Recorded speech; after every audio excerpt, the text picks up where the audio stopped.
almost had it, almost made it. It's what Moses begins to verbalize before his ultimate demise, and understanding and recognize that he will never lead the children of Israel into the promised land.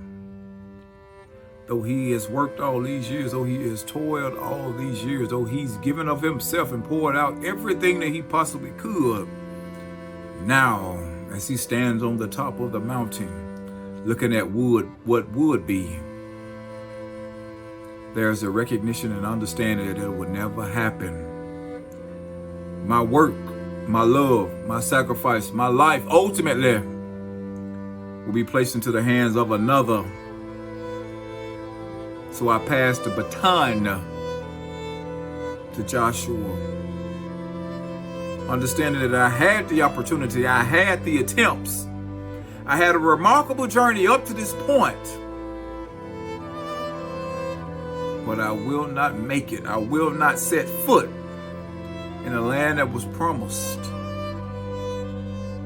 to those who I gave my life for and poured my heart out for. But in this moment, I don't cry, I don't fret, I don't shed tears. Why? Because I had an opportunity to do it, but I fell short. I fell a little bit short of my goal. I fell a little bit short of my task. I fell short.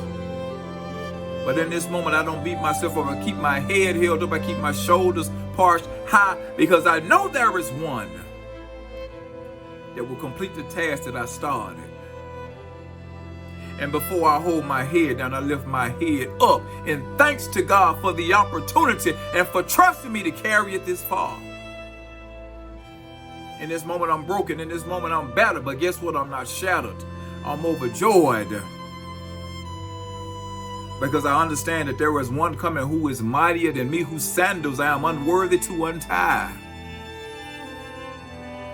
And so as I pass the baton to him, I know that they are in great shape.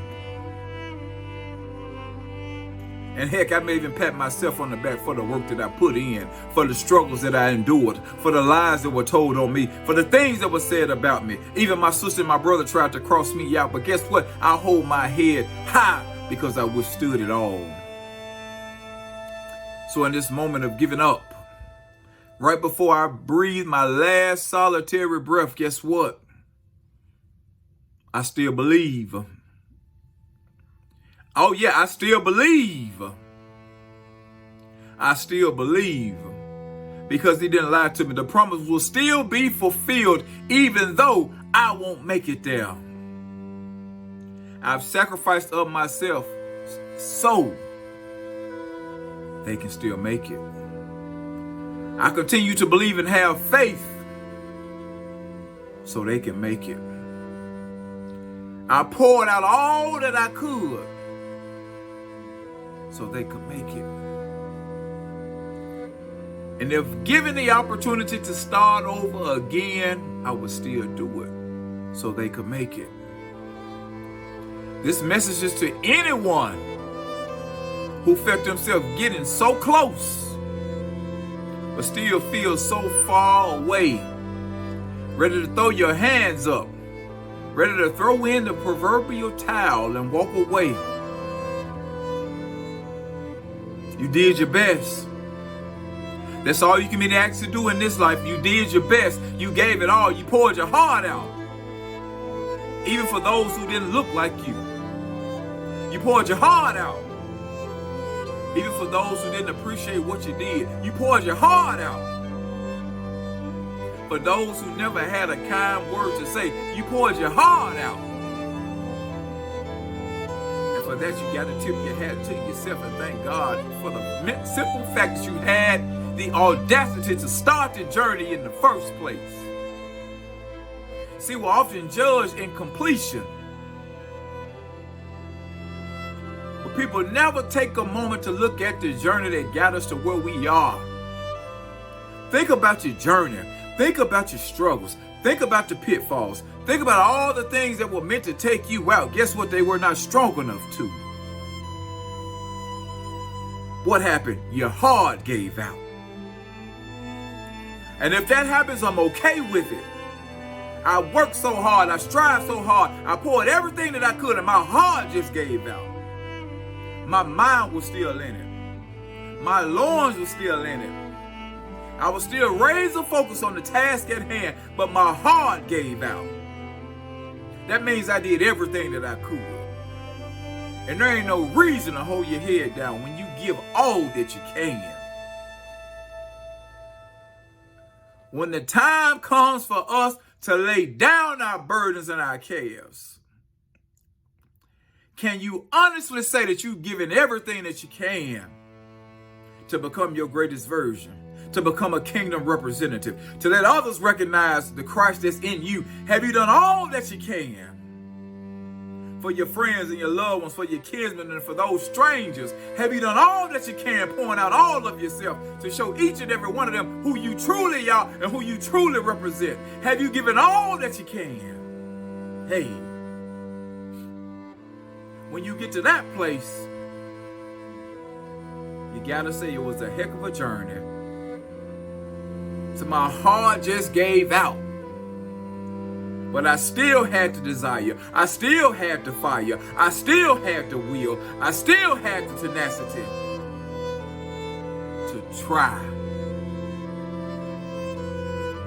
Because most that talk about you,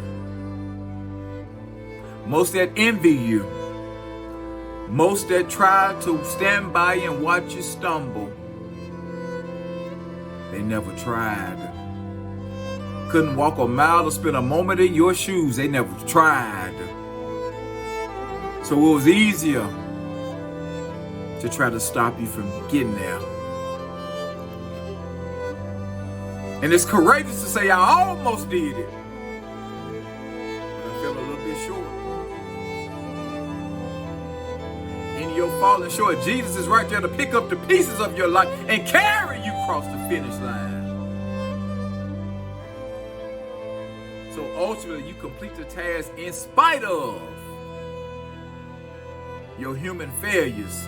You cross the finish line in spite of the moments that tried to take you out. You cross the finish line in spite of the things that should have took you out. You cross the finish line in spite of everybody who had something to say, because he never left you.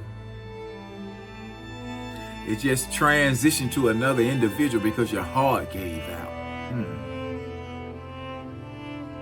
So on this day, I say to you, keep fighting, keep striving, never give up, never give in, never walk away. Stay in the fight until your heart gives out.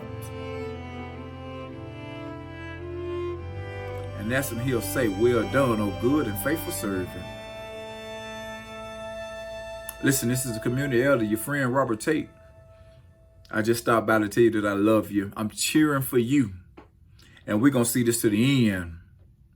It gets difficult, it gets trying, it gets frustrating, but we will see this through to the end. I love each and every one of you. Stay blessed.